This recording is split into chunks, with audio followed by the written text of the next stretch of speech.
আজকের পর্বে আলোচনা করব মাধ্যমিক এবিটিএ টেস্ট পেপার থেকে 18 নম্বর সেট অর্থাৎ পেজ নম্বর 494। এখান থেকে এসিকিউ প্রশ্নের উত্তরগুলো আলোচনা করব, সাথে এমসিকিউগুলো একবার তোমাদের জট করে আলোচনা করে দিচ্ছি। দেখো, এ দেশের কিছু হবে না কথাটা বলেছেন ছোট মেশো, সে ভয়ানক দুর্লভ জিনিস। উত্তর, দুর্লভ জিনিসটি কি? সন্ন্যাসীর পায়ের ধুলো। 3 নম্বর, চিঠি পকেটেই ছিল, চিঠির পৃষ্ঠা সংখ্যা ছিল। উত্তর 5। সমুদ্র নির্পতি সুতা, এই সুতা শব্দের অর্থ কি? কন্যা। পড়ল মন্দির থেকে টুকরো টুকরো হয়ে, মানে কি পড়লো? শান্ত হলো দেবতারা। জিজ্ঞাসিলা মহাবাহু বিস্ময় মানিয়া, মহাবাহু জিজ্ঞাসা করিয়াছিলেন কাকে? দেবী লক্ষ্মীকে। কলিকাতা বিশ্ববিদ্যালয় পরিভাষা সমিতি গঠিত হয়েছিল 1936 সালে।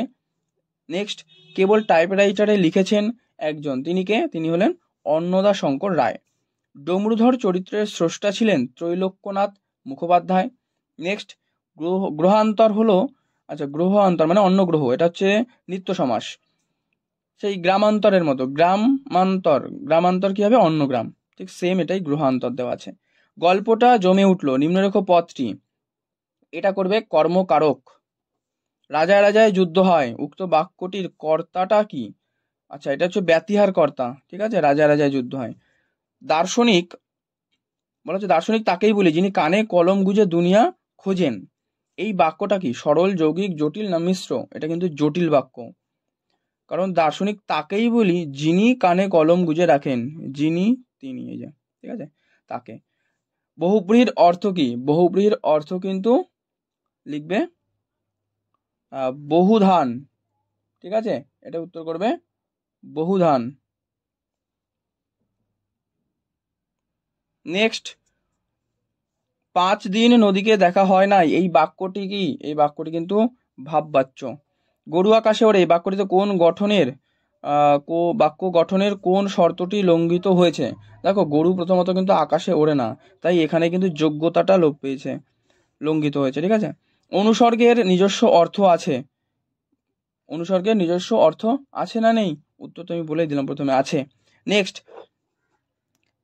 এবার এসে কিউ পার্ট দেখো, বলা হচ্ছে মেশোর উপযুক্ত কাজ হবে, সেটা উপযুক্ত কাজটা কি? দেখো, সেই আবার কিন্তু সেম কোয়েশ্চেন, আগের পর্বের ভিডিওতে কিন্তু তোমরা এই প্রশ্নের উত্তরটা পেয়ে গিয়েছিলে, অতএব সেই একই সেম উত্তর আমরা আবার লিখবো। তপনের গল্প ছাপিয়ে দেওয়াই হবে লেখক মেশোর উপযুক্ত কাজ। 2 নম্বর, আপনার তীর্থ ভ্রমণের জন্য এই টাকা আমি দিলাম। তীর্থ ভ্রমণের জন্য কত টাকা দিয়েছিলেন? 100 টাকা দিয়েছিলেন। আগে না মাইরি খাইনি।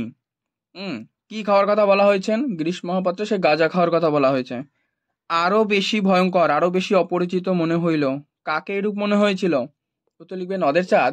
কর্মস্থলে 4 বছরের চেনা নদীটির বর্ষণসিক্ত ভয়ঙ্কর রূপ দেখে নদের চাঁদ কিন্তু এরূপ মন্তব্য করেছিলেন। 5 নম্বর, দেখো 5 নম্বর প্রশ্ন এই পাতায় রয়েছে।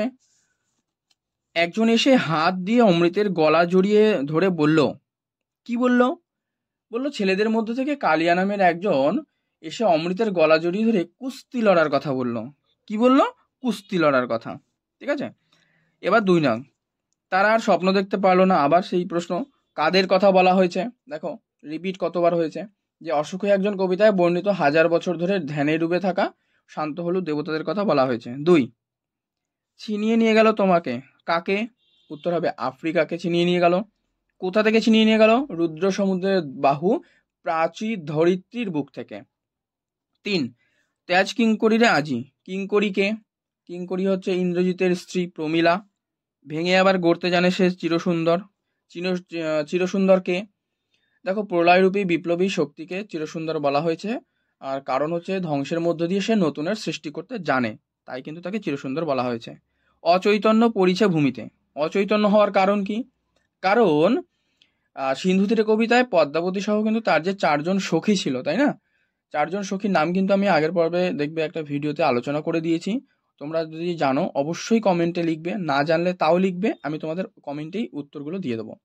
তো সেই 4 জন সখী ভেলা চড়ে আসার সময় সমুদ্রে প্রবল ঝড়ের মুখে পড়ে, আর ঝড়ের দাপটে তারা অচৈতন্য অবস্থায় সিন্ধুর তীরে কিন্তু পড়েছিল। এবার 2.3, আমাদের আলংকারিকগণ শব্দের ত্রিবিধ কথা বলেছেন। এই ত্রিবিধ কথা কি? অভিধা, লক্ষণা এবং ব্যঞ্জনা। এটা মোস্ট ইম্পর্টেন্ট একটা প্রশ্ন, প্রত্যেকটা সেটেই কিন্তু কম বেশি রয়েছে। দেখো, কলম তাদের কাছে আজ অস্পৃশ্য, কাদের কথা বলা হয়েছে? পকেট মারেদের কাছে, কারণ কলম দাম কিন্তু এতটাই সস্তা হয়ে গিয়েছে সেই জন্য। কিন্তু ইতিহাসের ঠাঁই কিন্তু তার পাকা। কার কথা বলা হয়েছে? যে আধুনিক কম্পিউটারের যুগে কলমের সুদিন ফুরিয়ে গেলেও ইতিহাসের কলমের স্থান পাকা। 4, পরিভাষা আর রচনা একজনের কাজ নয়। কেন এমন মনে করেছেন? কারণ দেখো, পরিভাষা তৈরির কাজে বিজ্ঞানের যে অধ্যাপক, লেখক কিংবা ভাষাতাত্ত্বিকেরা যদি থাকে, তারা কিন্তু পরিভাষার সাম্য যেমন বজায় থাকে, তেমনি ত্রুটিও কম ঘটে। তাই পরিভাষা রচনা একসঙ্গে বা সমবেত উদ্যোগের কিন্তু প্রয়োজন। এবারে ব্যাকরণ পার্ট রয়েছে, খুব ইম্পর্ট্যান্ট একটা পার্ট এই ব্যাকরণ পার্টটা। 8টা প্রশ্ন রয়েছে, তোমাদের 10টা থাকে, 8টা লিখতে হয়। তো প্রযোজ্যকর্তা কাকে বলে? দেখো, প্রযোজ্যকর্তা লিখবি যে কর্তা অন্য কর্তার প্রযোজনায় কাজ করে, তাকে প্রযোজ্যকর্তা বলে। মানে শিক্ষক ছাত্রদের ব্যাকরণ পড়াচ্ছেন, তাহলে শিক্ষক কিন্তু ছাত্রদেরকে পড়াচ্ছে, তাই না? অন্য কর্তার প্রযোজনায় কাজ করছে। কর্মে বিপ্সা একটা উদাহরণ। কথাটা জনে জনে বলেছি। দেখো, আমি একটু এটা সংজ্ঞাটা বলে দিই। মানে বাক্যের যে কর্ম সেটা কিন্তু পরপর দুবার ব্যবহৃত হয়, তখন তাকে কর্মের বিপ্সা বলে। এই যে জনে জনে, দেখো, তাই না, পরপর দুবার ব্যবহার করা হয়েছে। 3, তৎপুরুষ সমাসের একটা বৈশিষ্ট্য লিখবে।